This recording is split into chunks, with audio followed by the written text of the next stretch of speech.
তো অবশ্যই সুষ্ঠু একটা নির্বাচন আশা করতেছি। তো মামলার ভয় করতেছে না, মারের ভয় করতেছে না।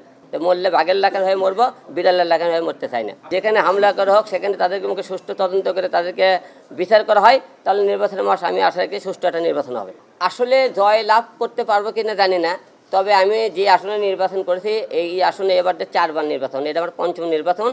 এর আগে তো আপনি 4বার নির্বাচন করেছিলাম, বগুড়া 3বার, ঢাকা 17 আসনে 1বার।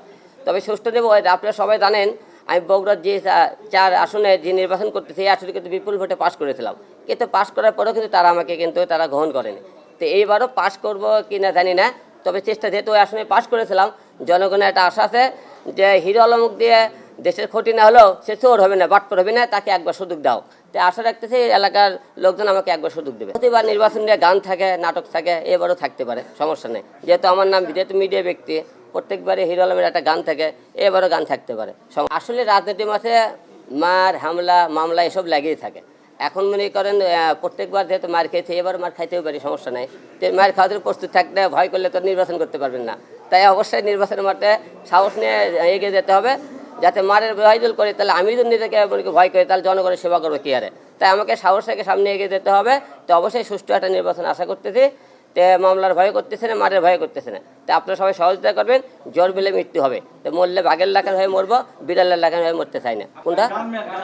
ও গানম্যান কি করবেন? নির্বাচনের প্রার্থীতে ফিরে পারলাম না, গানম্যান কি করবেন? কেবল মনে প্রার্থীর জন্য আপিল করে, কেবল মনে করেন রায় নিয়ে আসলাম। এখনো মনে করেন নির্বাচন করতে পারবো নাকি তাও কোনো শিওর নাই। গানম্যান করবেন যদি মনে করেন ঘোড়া কিনে তো চাবুক নিয়ে আগে নিয়ে চিন্তা ভাবনা করেন, তাহলে বিপদ। আগে ঘোড়াটা ভালো মতো রক্ষা করি, তারপরে চাবুকে চিন্তা করা হবে। মাঠ ঠান্ডা কিছু আপনারাই ভালো জানেন, মাঠ কেন ঠান্ডা হয়ে গেল? শীত বেশি কারণে ঠান্ডা হয়ে গেল, না হলে নেতারা ঠান্ডা হয়ে গেল, বুঝলাম না। তবে আশা রাখছি যে খুব তাড়াতাড়ি মাঠ গরম হয়ে যাবে। আসলে তারেক ভাইয়ের আমজনতার দল এই কারণে, যেহেতু তারেক ভাইয়ের বাসা বগুড়া, আমার বাসাও বগুড়া, সেই হিসেবে দুইজনে মনে করেন সবসময় অন্যের পথে কথা বলতে পছন্দ করে। সেই হিসেবে যে আমরা বগুড়াবাসী হিসেবে, এলাকার হিসেবে, সেই হিসেবে তারেক ভাইয়ের। আসলে ভোটের আগে সব নেতারা বড় বড় কথা বলে নিয়ে আপনি ভোট করে, যে ভোটের পরে আপনারা স্কুল করে দেবো, গার্মেন্টস করে দেবো, ফ্যাক্টরি করে দেবো।